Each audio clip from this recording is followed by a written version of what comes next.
Good afternoon, New Orleans. Is it so hot no one showed up? Can you bring other people? It's pretty warm for me. I'm from California. My name is Leslie Miley, and I am happy to be here.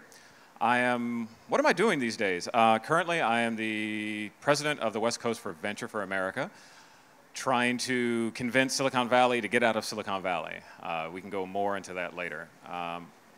However, I'm not here to so much talk about that. I'm here to talk about diversity. Before I talk about diversity, I'll talk about myself, because that's a better subject for me. I am a Silicon Valley native. I was born in San Jose, California. I could see on TV and also see from the hills outside of my house all of Silicon Valley, where Apple, Intel, HP, everyone grew up. And it was really a great vision into what was happening in the rest of tech. Because as Silicon Valley changed and went from an agricultural community, it used to be called the Valley of the Garden's Delight, because it grew everything. It grew plums, peaches, pears, nuts. It was amazing. And I watched all of that disappear and turn into urban sprawl and strip malls and houses and everything else. But the change that I saw was a change that I saw in myself as well, growing up in Silicon Valley. So that's just a little bit about me. I've been in tech for the better part of 2 decades almost. Let's see, where have I worked? In no uncertain order: Walmart, Yahoo, Google, Apple, Twitter, Slack. So I've been an engineering leader at all those companies. Probably everyone here has worked on, uses something I've worked on, which I think is amazing.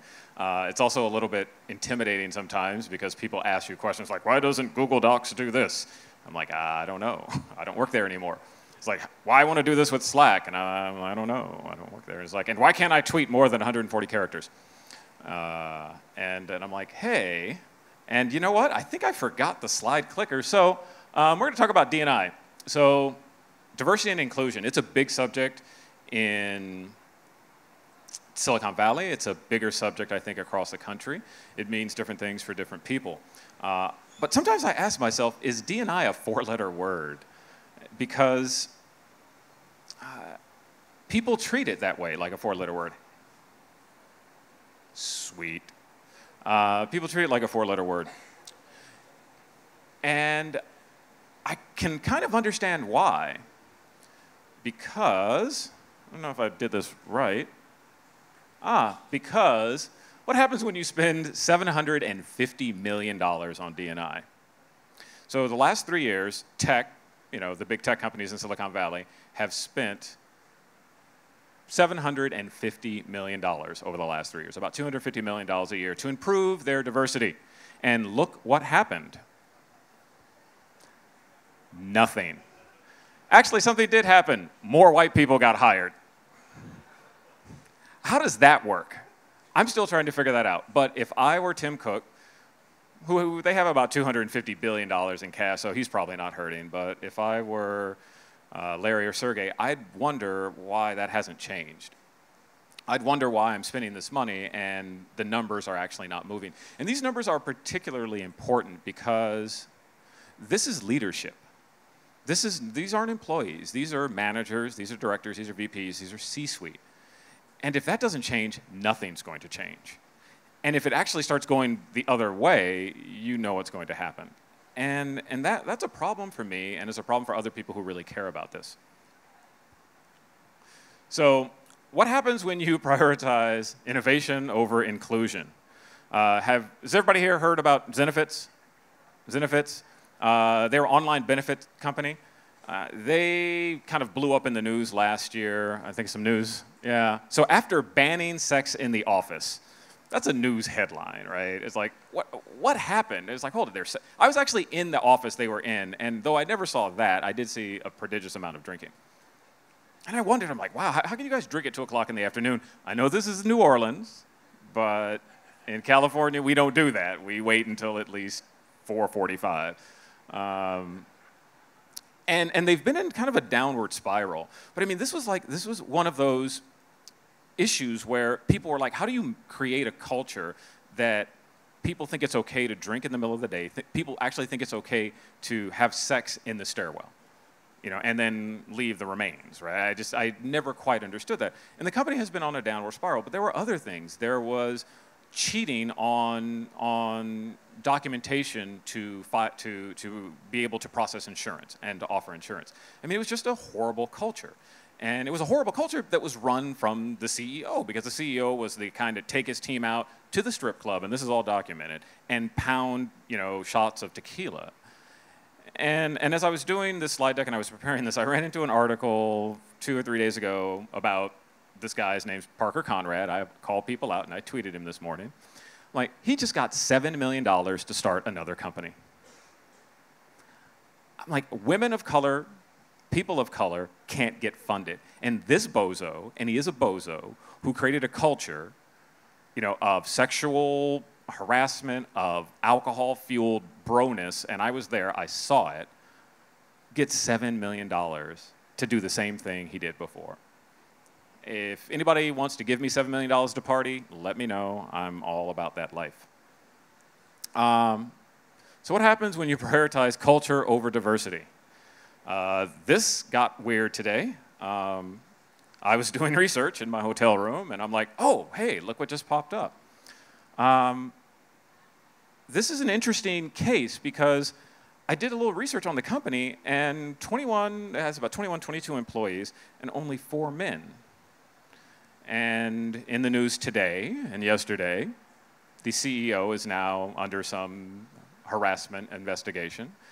There's salacious allegations in the media.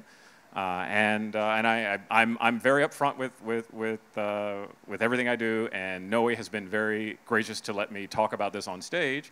This was brought up, and I was like, wow, I didn't know she was going to be here. And I didn't know that changed. But I am very, very happy that I get to talk about this, because this is timely. It's not just the bro culture, it's any monoculture. If you take 20 women and put them in a room full of 2 men, it's going to get awkward if you let that continue. Just like if you have 20 men and 2 women, it's going to get awkward. Now we have the poster child in tech of this, which I think is hilarious. This is what happens when you prioritize growth over everything. Uber. And this can't hit any closer to home for me and many of my friends, because Uber has such a large footprint, not just in drivers, but employees. They employ 11,000 people. Well, maybe not today, but a few weeks ago they employed 11,000 people. And their issues are very well known now. And the issues aren't just Susan Fowler's issues. The issues just aren't Travis being Travis in the back of an Uber telling a driver he needs to be responsible for his own shit. It's people leaving the company in droves. It's damaging the brand of the company even more than it has been damaged. And more importantly for me, it's my friends, it's my coworkers, ex-coworkers who work there, who are suffering through this right now. There's an actual human cost to this, of people who are dealing with it every day. And I had a meeting a few weeks ago with a senior engineering manager who I've worked with, I've known for 15 years, and I've watched her grow, and I've watched her become a great leader. And she asked, I don't know if I can change it. And I'm sitting there at this restaurant, and I'm like, it's not your friggin' responsibility to change it. It's Travis's responsibility, or it's the board's responsibility. It's not up to you to fix their shit. It's not up to your individual contributors to fix the shit that comes out of bad leadership, that comes out of building those kind of cultures. And I can't stress that enough, because we take that on. And I took that on at Twitter. Erica Baker has taken it on at Google. So many other people take it on. And then we finally take a step back and realize that if we don't have executive leadership supporting us in this, it's a lost cause, because our work product starts to suffer. And guess what happens? And this has happened to me, it's happened to many other people. Then we get picked up, and then we get put on performance plans, and then we get managed out. And it's just not right. And I really, people ask, it's like, well, okay, so these companies have all these problems. Yeah, there are a lot of problems. And they make you think, right? I think I have a thinking slide. I think they make you think. There's a lot to think about. And since I'm a nerd, you get a Star Trek reference. Yeah. Hey, Deep Space Nine, right. It was a great show. And then I'm like, maybe, just maybe, what should companies do? And there are a lot of things that companies can do.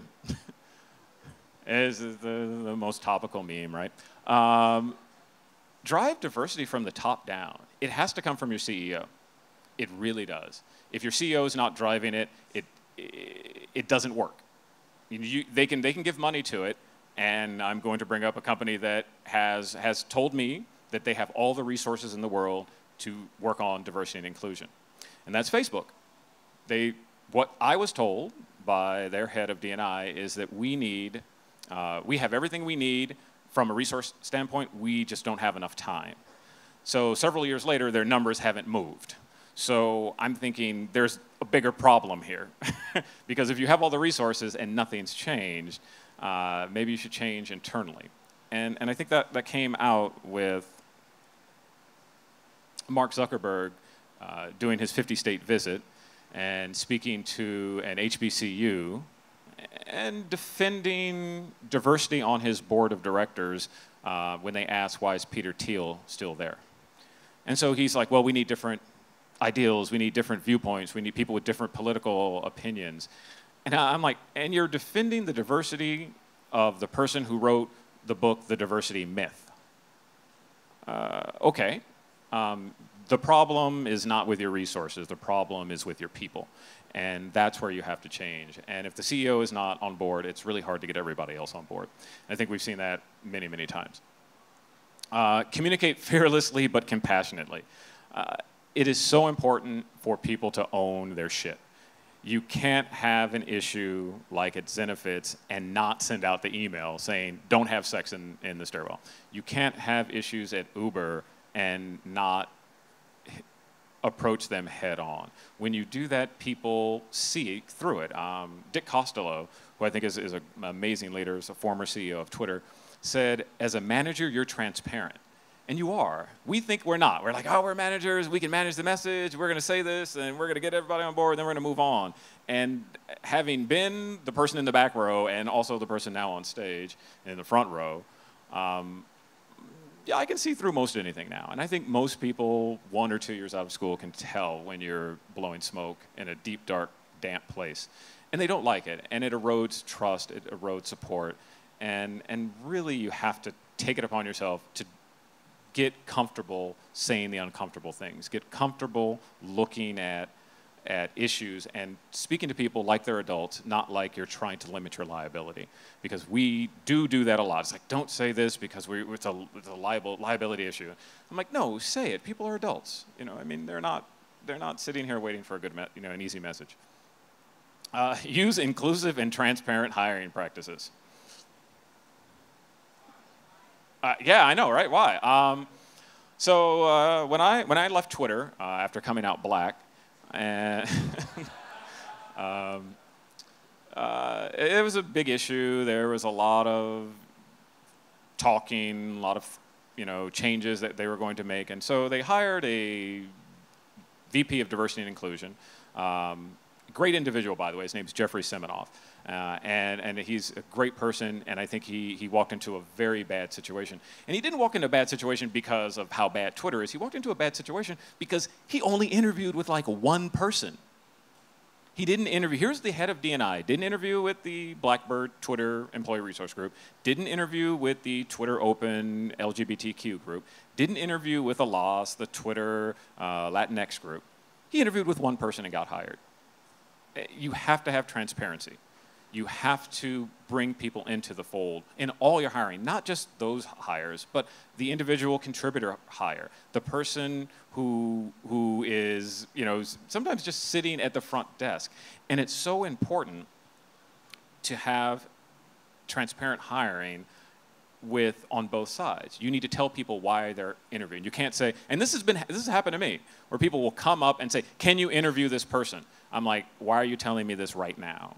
And they said, we wanted someone of color to interview them. I'm like, well, you're just now thinking about that now? You didn't, it's like, did this person just like, were they standing on the corner with a sign that said, I will code for food, and you decide to bring them in and have me interview with them? No, you were just thinking about this because they're probably a person of color, and you realize how bad this looks now. And no, I'm not going to do that. Good luck. It never went over well. They would always say, I didn't cooperate. Use a broad range of recruiting sources. To quote James Baldwin, I am not your Negro. I am not here to help you find black people.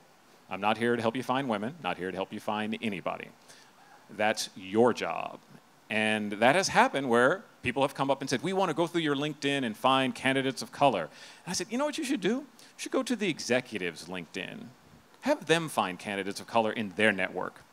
And something funny will happen. They will realize they don't have that, and then they can go work on that, and I can do other things. It's a concept that we, in corporations, we want to help. We want to do that work. And as a person of color, I'm like, I'm not doing that work anymore. I'm here to help you do the work because I've had to show up and do this my entire career. I'm going to take a little bit of time off from it. You know, you get more people of color here, I'll help. But right now, you're on your own. Identify and eliminate bias in resume evaluation.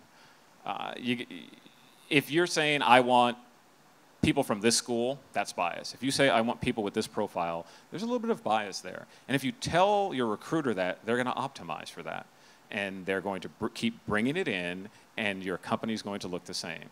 It's amazing to me that we still suffer from that today. You can go to entire tech companies and see entire departments that look exactly alike, and people swear it's by happenstance. Well, we don't know how this happened. I'm like, well, you know, when I was at Twitter, there was literally a document of here are the 6 schools we prefer, here's the curriculum we prefer, here are the companies we will hire from, here are the companies we won't hire from.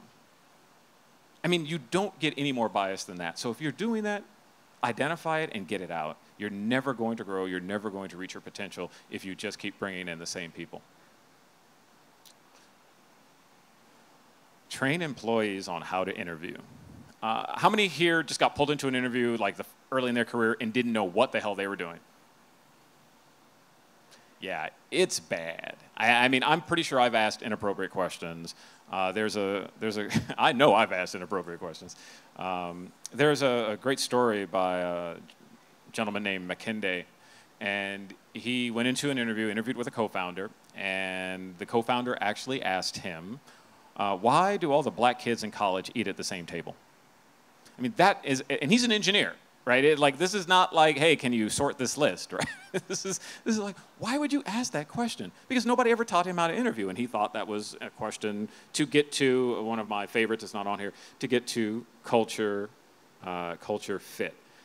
If you are building a company and you're looking for people to fit your culture, I'm gonna be very prescriptive and say you're doing it wrong.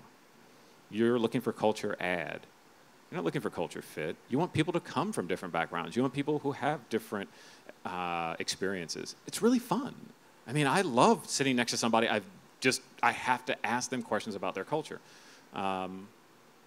Set employee leadership board and investor demographic diversity goals, not quotas. People, I get this question, like, well, we should have quota. And I actually still get this question. We should have quotas. We should have set-asides. We need to do something. I'm like, yeah, we need to act right is what we need to do. And by that I mean, you can set goals that aren't quotas. You can say, we are going to reach out to this many institutions. We are going to do something different than we've done before, and we're going to track that. If you start doing that, and you start eliminating what you've always done, things will change. I really don't even know what the next slide is.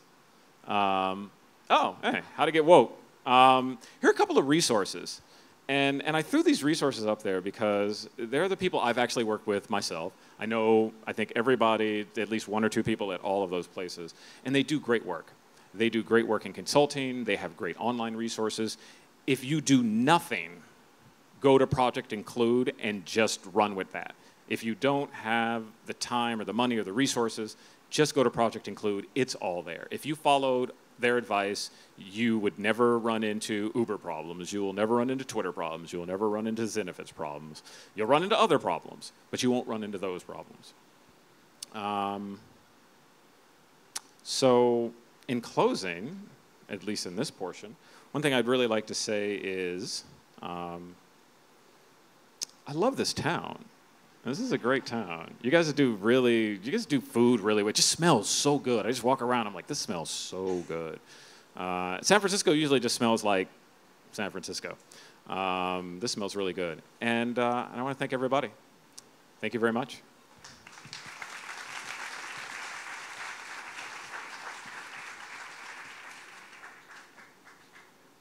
Please join me in welcoming Connor Cawley, senior writer at TechCo, as he leads a fireside chat with Leslie Miley.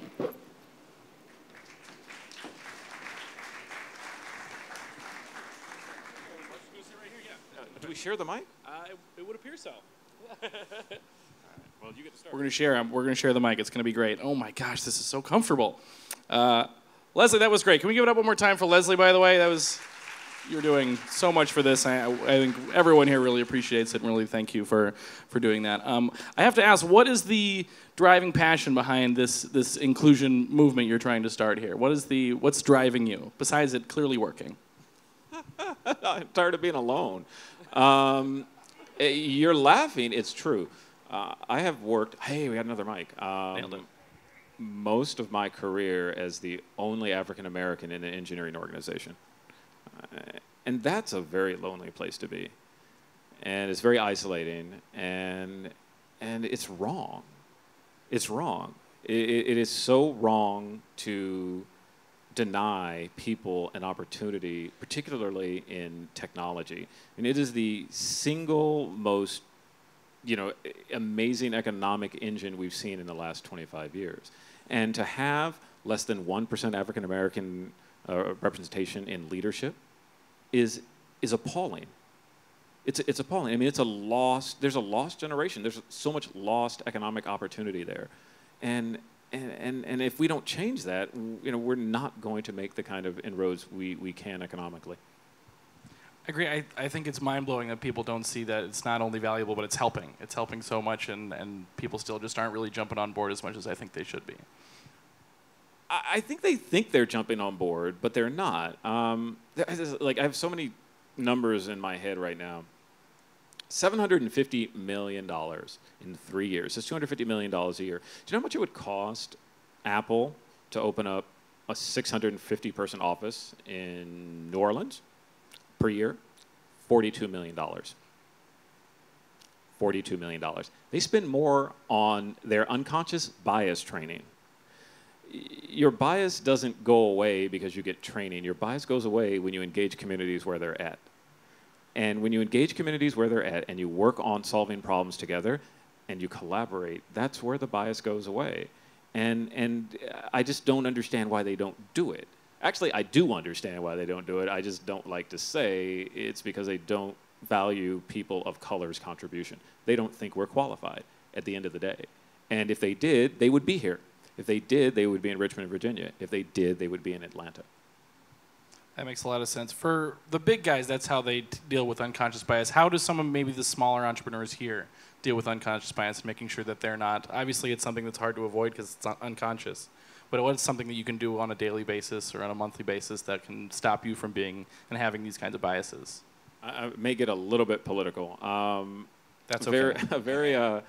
Somebody I admire, President Obama said years ago that he tries to wring bias out every day. And you have to identify the little things. One of mine, and it was a little thing, and I never noticed it, and it was totally a nerd thing, is that when resumes would come across my desk, I'd be like, hey, if you're from Princeton or Stanford or Cal, I'm gonna put you over here because I know we've got everybody from there. Because I was looking for, people who'd gone to community college, people who'd gone to state schools, people who had different backgrounds. However, if you had Microsoft on your resume, you got thrown in the trash. I was like, there you go. It was, and I did this for years, and I'm sure somebody's going to sue me now. They're like, "Hey, buddy, I could have got a job there," and I realized that that's a form of bias, and it's identifying things like that, and it can be a name, it can be just how you view someone and the questions you ask them, and it differs for every person, but I think they have to look in themselves and try to understand where that's coming from. And they also need an environment where it's supported. A lot of us reinforce each other's bias, and we have to not reinforce the bias. When you see it, you have to call it out. And when we do, I think we're stronger. I think so as well. That kind of comes down back to the top-down, dealing with diversity and making it driven from the top down. How would you care to elaborate on how startup founders can maybe do it from the top down and how they can focus on diversity and inclusion in their startups? It's going to hurt. It's painful sometimes, and it's awkward, and it's uncomfortable, and you need to get better and just be okay with being uncomfortable, because you have to ask questions that are going to be uncomfortable, and you're going to do things that you didn't think you would have to do as an entrepreneur. One of the things that Stuart Butterfield asked me, and many people have asked me, is like, hey, how can we get more diversity in the door? Stuart didn't ask me that question. Stuart came up to me. Stuart's the CEO of Slack, for those of you who may not know. Stuart came up to me and said, Leslie, I get people coming to me all the time, referring their friends, referring their coworkers, and 9.8 times out of 10, they're white men. Can you please help? And it wasn't just asking me to bring in people of color or women. It was explaining why it was important and that he understood why it was important. And that went a long way for me. And I think that's what a lot of co-founders need to do, is put themselves out there. It is uncomfortable to go out there and say, I'm tired of looking at the same white people. It's uncomfortable for people to ask for that type of help and be humble about it, particularly co-founders, because we're supposed to be fearless and we're supposed to just charge through and hire fast and fire fast, and you have to slow down and be a little more human. That makes a lot of sense. You mentioned your role at Slack. What's been the toughest transition? I'm not sure if you didn't mention very much about the Executive in Residence program earlier for Venture for America. What's been the toughest transition for you from going from the engineering role at Slack to an executive role at Venture for America? I don't get stock. You're laughing. It's not funny. Trust me. I have a very hungry cat. It's the internet. I brought up Star Trek and the cat. This is complete. I can go home now. The hardest part has been it's a nonprofit, and in tech we're results based, and in nonprofits we're mission based, and that's a different mindset for me. That's number one. I think number two is understanding that relationships matter a lot more. Having been a nerd, having been able to sit and work for 6, 8, 10, 12 hours and not talk to anybody, which is in some ways a heaven of mine. But this is different, and I have to speak to people, and I have to continually up my game because this is something new for me. And last but not least, I have to be very honest with myself that for the most part, I don't know what I'm doing. And I get to learn it every day, and I get to learn something new every day, and I have great supportive people around me helping me out. I think not knowing what you're doing is the best way to do something innovative, because you're not taking advice from anybody in that situation. So there you go. Yeah, maybe. Yeah, or you totally screw it up. Yeah. And if you're driving a car, don't do that. Well, yes. Take advice. Drive a car like everyone else. That's a very good point. You mentioned how many companies you've worked for. I think you've literally worked for every app on my phone currently, almost everyone. What's the most important thing you've learned from working with all these different teams? The product doesn't matter, the team matters. I will take a B product and an A team. I'll take an F product and an A team. And A teams are the ones that pull everything over the line. That's why I joined Twitter. It had an A team. That's why I joined Slack. There was an A team. I have companies I didn't mention where it wasn't an A team. And it came out in the wash. And it's painful for when you think that you spent a year of your career or 2 years or 4 years working for people who can't pull you over the line. I've been very fortunate to work at great companies with great leaders, and I've been fortunate to work at bad companies with bad leaders. And the thing that I keep learning is pick your team very, very carefully. Because if you get an A team, they may not execute or they may not make the A product, but they will figure it out sooner or later. And yeah, a good team can do a lot, and a bad team can do even more in the wrong kind of way, unfortunately.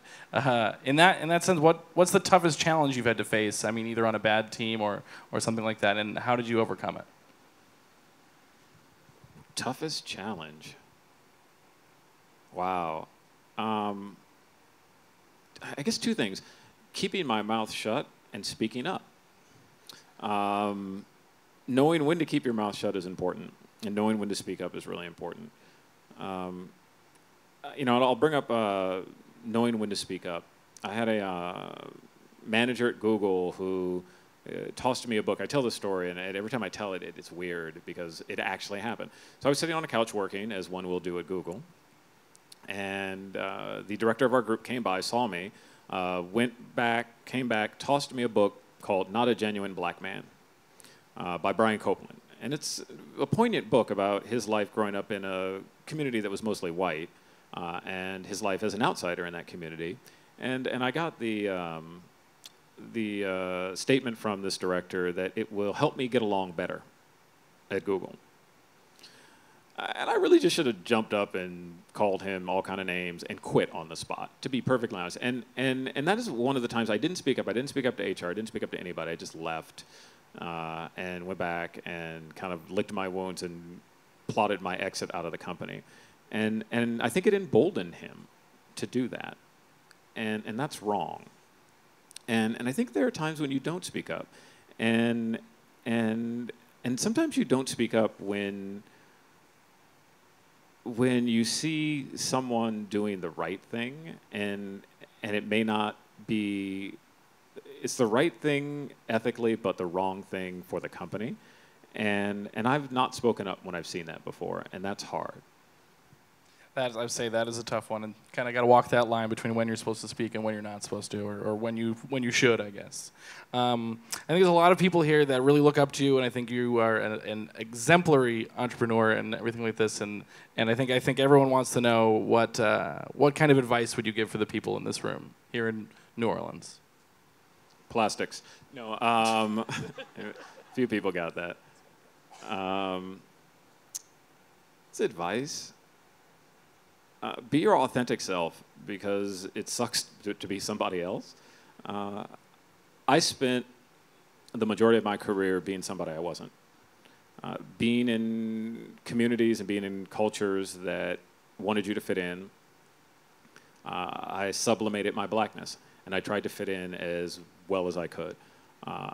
From the way you dress, the way you talk, what your interests are, and you have to pay that tax someday for doing all of that.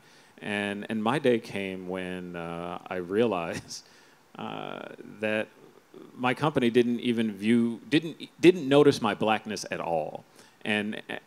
And some people are saying, well, maybe that's a good thing, or how does that manifest itself? It manifested itself by having an event at Twitter, sponsored by Twitter, that had Ben Jealous, the former head of the NAACP, at Twitter giving a talk, and diversity and inclusion at Twitter didn't invite any black people.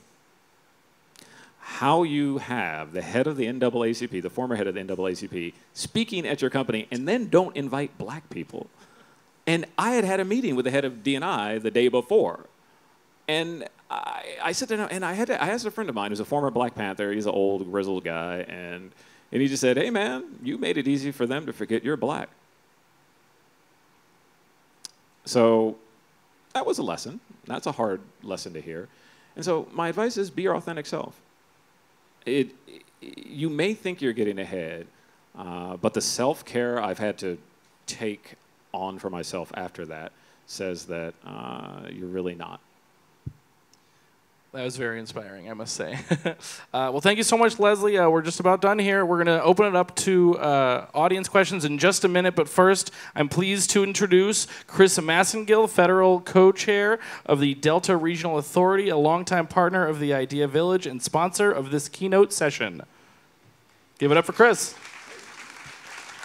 Thank you. Thank you, Connor, very much. I'm going to be very quick.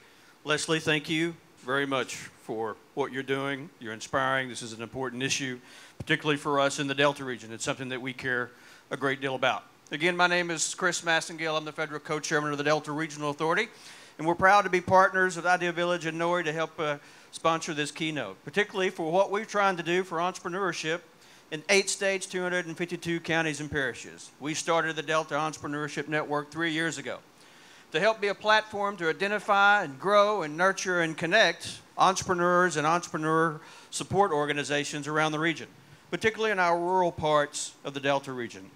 And in fact, this year we're bringing almost 50 entrepreneurs and entrepreneur support organizations to NORI to experience the power of what happens here, so they can take back some of the wonderful information and the relationships and networking to their places back in rural America and the Delta region, where they don't have the kind of ecosystem and the infrastructure, where they can take lessons learned on issues like diversity, inclusion, and put those to work every day.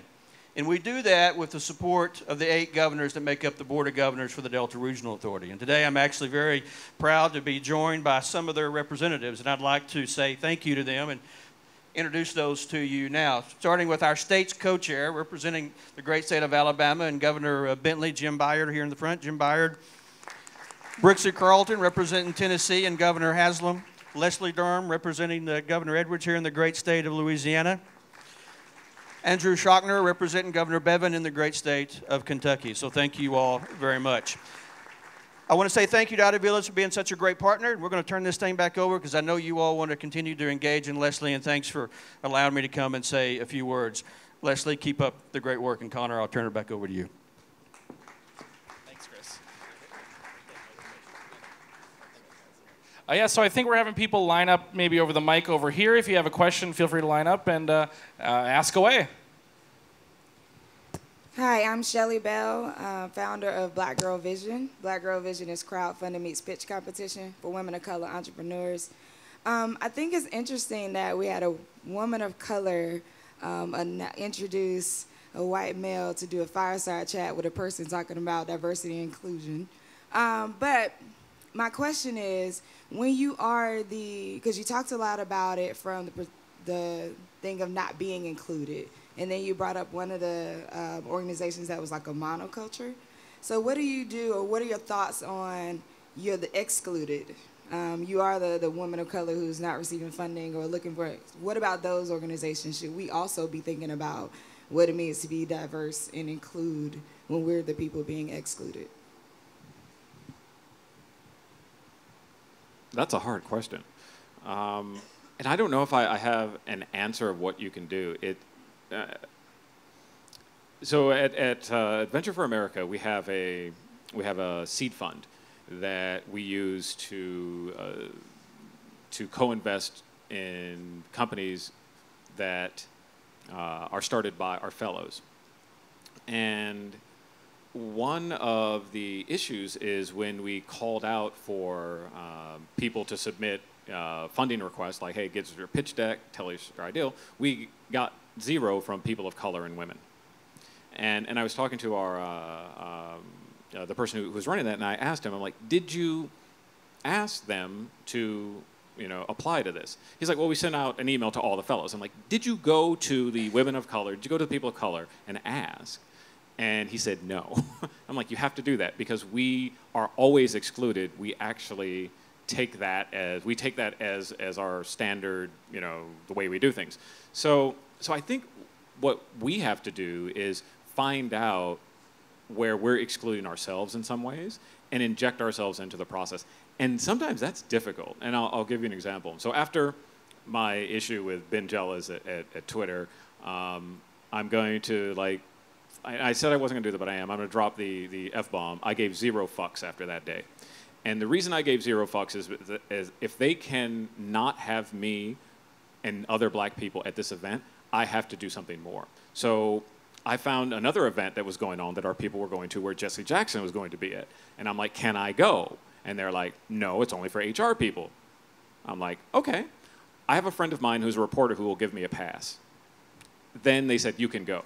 So it's like you have to also inject yourself into the conversation. And that's uncomfortable for us as well, because sometimes we just default. And I've seen, I mean, think about the audacity of this guy, Parker Conrad, who from Zinovitz, who had this horrible culture, got fired from the company he co-founded to ask somebody for $7 million.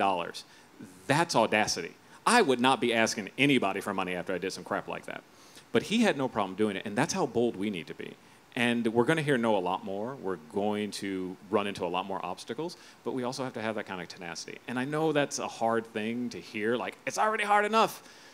And I can't make it any easier, but I'm here to support you. And if you tweet me, I'll tweet you back. If you send me a DM, I'll send you a DM back. If you want to see a picture of a cat, I'll send you one. Another question? All right, yeah, thanks for your comments. 2 questions. You mentioned sublimating your blackness. First question, what does it mean to be black in corporate America? Second question is, how do we address both the personal issues involved, but also the systemic issues involved in basically segregating what still is a segregated society? Whoa. What does it mean to sublimate? For me, it was literally speaking in a different way, not using the language I grew up with, and just trying to fit in. Because I realized that I could make jokes people wouldn't get. I could make musical references that people didn't get. I never played Dungeons and Dragons. I didn't go that far. And I was watching Star Trek long before the nerds were. My mom used to, when she was carrying me in utero, she watched Star Trek, so I blame her. And it's so difficult when you realize that you've been doing that. And I think that when you talk about inclusion, you have to, or I'll give you an example that I see all the time. When we, particularly in California, when we hear a Southern accent or we hear somebody who has a street accent, we think they're not educated. And that's why I changed my speech patterns. And that's why a young man named Rodney Urquhart, who works at Slack now, changed his speech patterns to not have the appearance of being ignorant, because we understand that when some people hear the way we talk, they immediately think that we're ignorant. How to address the systemic issues? People have been saying to me a lot, just like, well, maybe you're speaking up too much, maybe you just work within the system. And I have to remind them, I'm like, Jesse Jackson came to Silicon Valley in 1998 to bring this issue up. We are almost 20 years past that, and the numbers are worse. I'm done being quiet. I'm done not making noise. We need to hit it head on, and we need to make people uncomfortable. It's amazing to me. Those of you, I brought Get Out yesterday. Those of you who saw Get Out, these are the people I work with. I am not kidding. They mean well, but they will take your body in a moment. So, and not maybe in a literal sense, but that's they mean well, but they don't know. But we also have to understand is that just like we should not expect them to understand our blackness, sometimes we can't understand their whiteness and privilege. And I think that's how you start bridging that gap, because we have to understand as much as we want them to understand. Another question right here. Good afternoon, Leslie. My name is Max Walters, a VFA alum, and currently work for Revelry Labs, a digital product studio here in New Orleans. My question is about identifying talent. You talked about having an unbiased approach to hiring, but ingrained in qualified talent, or what someone might believe is qualified talent, is the concept that they have a certain pedigree and they come with a certain set of skills. So how do you approach identifying that talent without the biases that you mentioned? So as companies and people here in New Orleans who are looking for the best of the best in order to gain the national attention, go about building their teams, what should they have in mind, and how should they read through the paper resume to find the right person? Thank you for the question. I like distance traveled, both geographically and through life. You look at people's path, and it tells you a lot. It tells you more than where they went to school. When I sit in front of someone in an engineering interview and I'm being interviewed, I find it fascinating when somebody brings up, well, you didn't finish college. Why is that? And I'm like, let's put that aside. I'm in front of you right now. That means I'm qualified. That means I got through all the other hurdles. And not only am I qualified, I did it without your same advantages. So that means nothing. let's talk about why I'm qualified, not this piece of paper. And so I always look for that. It's like, what is the distance traveled? Did this person go to community college? Is this person self-taught? Did this person take some time off to explore some part of themselves? You know, and those are the outliers. And if you look at, particularly in Silicon Valley, the most innovative people, the most innovative companies are generally started by people who have a very odd path. And for some reason, we have ingrained in so many other tech ecosystems that they have to come from schools with a particular degree, you know, and a particular set of skills, when in reality, the person who probably created that company didn't have any of that. And so this is what we have to start looking at again. And it's fascinating to me when I see tech, and I know when the administration that will be known as 45 said, decided that they were going to put a halt on premium processing for H-1Bs, I was like, watch tech freak out. I actually tweeted that. And I tweeted that because I knew, you know, they're going to be like, oh my God, we can't get qualified people now. And I'm like, yeah, you can. You just have to like look at the rubric you're using and understand that going through a certain university system is not the only rubric. And so, you know, I tell people, look at the distance traveled, whether it's a coding school, whether it's, you know, like what I did. I hung out at the computer store and learned how to program. I mean, it has worked out pretty good for me. So I'm sure there are other people. Anyway, hope that answers your question.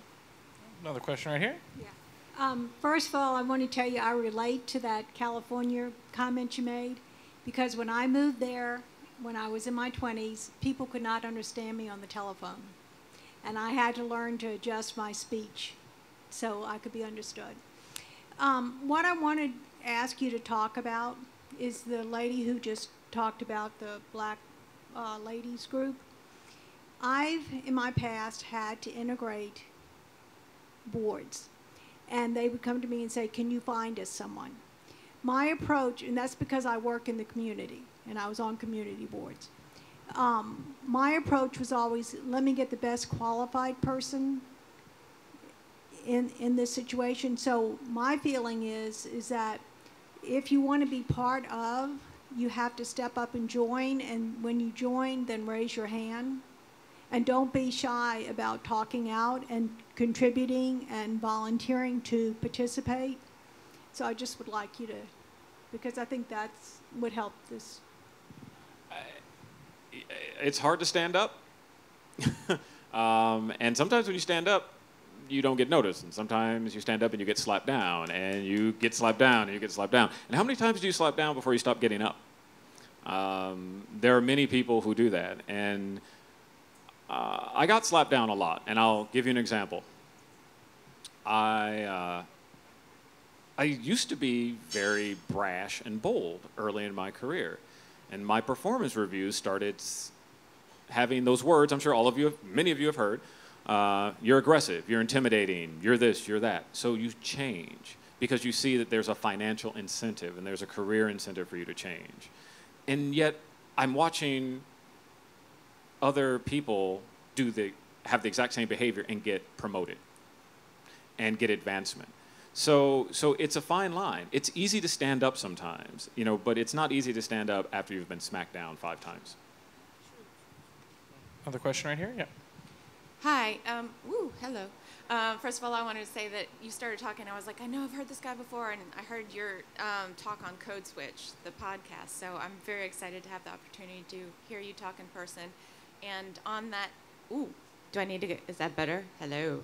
And I wanted to say on that previous point, to ask it a different way, there's also the possibility that you stand up and you volunteer, and they're like, yeah, you can do the work, and then you don't get the recognition. So I guess part A is, have you found strategies for asking for that recognition or taking that recognition for yourself that don't involve just leaving that situation? And you know what? I have another question. I'm trying to decide. The other thing is I'm trying really hard to, and I am participating in uncomfortable conversations largely on Facebook because that's where they happen. And I just wanted to ask again about strategies for getting past that fragility and that defensive that white people have, that men have, that whatever privileged population has, to sort of like pierce that and get that like aha moment where they can like set aside their defensiveness and like really hear what you're saying. Thank you. Can you repeat your first question real fast? My first question is strategies for when you have stood up and volunteered and do the work and don't get the recognition. Do you just leave that situation, or have you found ways to get that recognition for yourself, or successful ways to ask for it? Okay, I can answer that question. Maybe I'll answer that question in a winding way. We're in a really interesting time in history right now, in many different ways. And I think mainly to be an African American in this country, to be black in America, we have realized that sometimes just sitting down waiting for things to happen, nothing's going to happen. And even being part of the process, nothing happens. And you have to be disruptive. And so I've actually been disrupted when it's happened with me and other people. I've actually said, no, this person was actually on the project too, you need to mention them. And we have these emails that go on around work, and they're like, so-and-so did this, so-and-so did this, give everybody, and I'm like, yes, and so-and-so did this as well. And I've done that for myself, and I've done that for other people. And we have to now be disruptive, because we're not pushing the dial being cooperative anymore, if you will. So I think that's the first one. Piercing the fragility, get over it. I'm sorry. I don't have any patience for it anymore. I mean, I've dealt with it my entire life.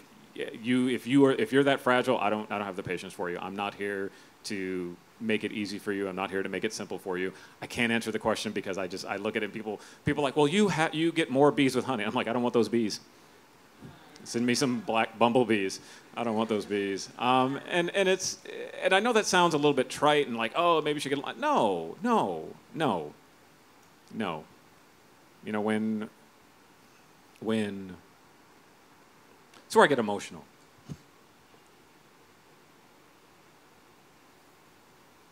Our music, our culture has been rife with police brutality for the entire time we've been in this country. I don't care about somebody's fragility when my people are being killed. I don't care about somebody in corporate America that I have to go and make nice with. I don't do that anymore. People say that to me. I get my friends. I mean, I live in San Francisco, so most of my friends are white. And they say that. And they said, well, you have to figure out a way to give them the message that they hear. And I'm like, no, I don't. No, I don't. They'll hear it, or they'll hear it. But I'm not here to make it palatable for your consumption anymore. Time for one more question, so go ahead. Yes, absolutely. Hi, Leslie. My name is Donna Brewer, and perhaps I am your black bumblebee. I attend the University of Arkansas in Pine Bluff. Woohoo! And my question was kind of on the same line. I'm kind of like you. I won't be silent anymore. Trying to find that area of trying to break the barrier to find funding for a program that that will educate and help not just African American, but all diversity of females. The name of my program is For Girls Only, Girl Talk, which I teach and educate girls about their bodies. And actually, my program is Home Economics in a Box. So my thing is, help me, tell me exactly who can I go to, or those that can invest funding into my program. Kiva.org. Kiva. If they're in Arkansas, look them up. This is exactly what they're for, and I just like home economics in a box. I love that. I mean, it's funny when you hear people talk about getting funding. You hear people talk about this. I mean, it's like my brain's on fire now because I have like so many different thoughts. What happens in impoverished communities in America, what happens in minority communities in America, ends up happening to the rest of America sooner or later. This has been true for decades. What we're seeing today in West Virginia and Ohio and Wisconsin and Pennsylvania and Michigan with the opioid epidemic with declining neighborhoods happened in my neighborhood. It happened in many other neighborhoods 25 years ago. We called it the crack epidemic. It's happening in other people's neighborhoods. And if we can help that situation, if we can introduce economic opportunity into these communities and into the cities around these communities, we have an opportunity not to repeat the same mistakes, which is mass incarceration, lost generations of people. This is one of the reasons I'm doing what I'm doing, because I love this country. I love this country as much as anyone else does. It has given me and my family an amazing opportunity. I have been involved in technological revolutions I couldn't have dreamed of. And I want that to continue, and I want to see other people take advantage of it. And it's not at the exclusion of anyone. It's at the inclusion of everyone. And that's why I'm doing this, and that's why I'm happy to be here in this sweltering heat. I'm from California. I don't know what humidity is. And that's why I'm happy to meet all of you and speak with all of you, because it's about making America great. And it is. And people look at this and they think it's campy, but I see what America is capable of every day. And I'd like to see it be capable to everyone in the same way. Thank you. That's all the time we have for right now. Let's thank you guys for being such an engaging audience. Thank you, New Orleans Entrepreneur Week. And most importantly, thank you, Leslie, for such an enlightening and inspiring discussion. Have a great rest of your night. Thank you.